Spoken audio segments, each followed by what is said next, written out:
जय हिंद, भारत माता की जय, वंदे मातरम।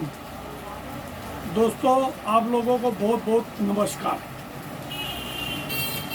आज महाराष्ट्र में लोकसभा चुनाव के बाद यमलसी का चुनाव था। बहुत ही रोचक कहानी है। आप लोग जरा मेरा वीडियो सब्सक्राइब कीजिए और लाइक कीजिए और शेयर कीजिए और कहानी आगे तक सुनिए। आज की जो स्टोरी है कि मैंने पहले भी कहा था कि काट की हांडी एक ही बार चढ़ती है, बार बार नहीं चढ़ती है।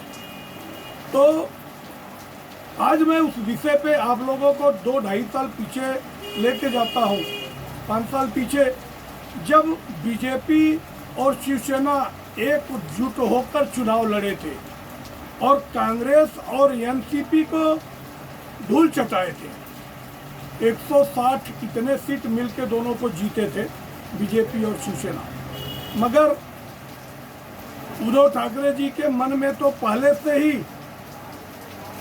पाप था और वो कांग्रेस और शरद पवार के साथ युति करके बीजेपी के पीठ में चूड़ा घोंपकर सरकार बना ली।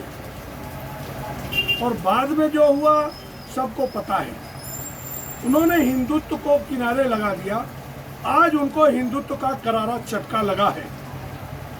लोकसभा चुनाव में तो उनको लगा कि हाँ ठीक है, उनको वोट मिल गया और वो चुनाव 9 सीट जीत गए। मगर वो चुनाव जीते कैसे?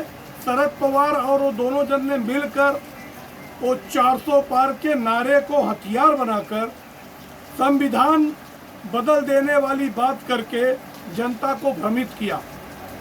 मगर जो लोक कल्याणकारी कार्य माननीय एकनाथ राव शिंदे जी और देवेंद्र फडणवीस की सरकार 2 साल से कर रही है, जनता के बीच में जनता के हित का काम कर रही है। महाराष्ट्र जो कि 1 नंबर से घसर के 4 नंबर पे चला गया था, वापस पूरे भारत में नंबर 1 का राज्य बना तो देवेंद्र जी फडणवीस और एकनाथ शिंदे की सरकार की वजह से बना। तो आज जो यमलसी का चुनाव था, 274 सीटों पे 274 विधायकों ने अपना मतदान किया और बीजेपी एनडीए ने अपने 9 उम्मीदवार खड़े किए थे और कांग्रेस पार्टी ने 1 और जनाब उद्धव ठाकरे ने 1 और एक शरद पवार ने शेतकरी पक्ष को अपना समर्थन दिया था, जो कि जयंत पाटिल 8 सीट जीतने के बाद पूरे महाराष्ट्र के बाहुबली बन रहे थे कि मैं ही महाराष्ट्र का बाहुबली हूँ। मगर आज इतनी करारी हार हुई है ये महाविकास आघाड़ी का। इन लोगों को सबक सीखना चाहिए। काट की हांडी एक ही बार चढ़ती है। ये लोगों ने एक बार जनता को गुमराह कर दिया और गुमराह करके वोट ले लिया।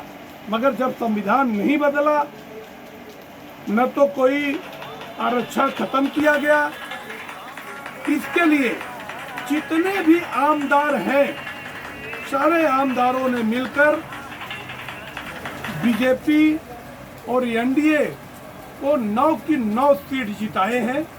और उन लोगों को, जबकि उनके पास 4 आमदार ज़्यादा थे, मतलब 3 चुनने के बाद भी 4 ज़्यादा थे, मगर उनके 1 गिर गया। और इतनी करारी हार के बाद भी अभी दोपहर में विश्व के प्रवक्ता संजय राउत जी कह रहे थे कि हम 3 की 3 जीतेंगे, महाविकास आघाड़ी जीतेगी। और अब हारने के बाद अभी तक मुंह दिखाने नहीं आए। तो एक करारा तमाचा है।